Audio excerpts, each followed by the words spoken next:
ব্রিটিশরা আমাদের কুকুর ভাবত, তাই মিউজিয়ামে জুতো পায়ে ঢুকতে দিত না। কিন্তু এক বাঙালি বাঘ সেই ব্রিটিশদেরই জুতো খুলিয়ে বগলে চেপে হাঁটিয়েছিল। কে সেই বাঘ আর কি ছিল তার প্রতিশোধ? ঘটনাটা লর্ড কার্জেনের আমলের। ইন্ডিয়ান মিউজিয়ামে তখন অদ্ভুত নিয়ম, সাহেবরা বুট পায়ে ঢুকবে, কিন্তু ভারতীয়দের ঢুকতে হবে খালি পায়ে, কারণ আমরা নাকি নোংরা।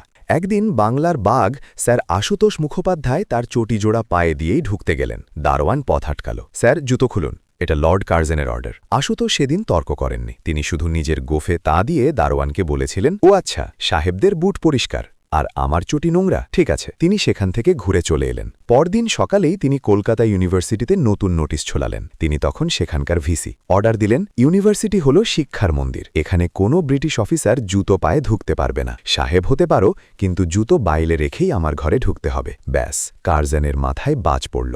নিজেদের কাজ উদ্ধারের জন্য বড় বড় ব্রিটিশ অফিসারদের সেদিন আশুতোষের দরজায় জুতো খোলে লাইন দিতে হয়েছিল। একে বলে বাঙালির মেরুদণ্ড।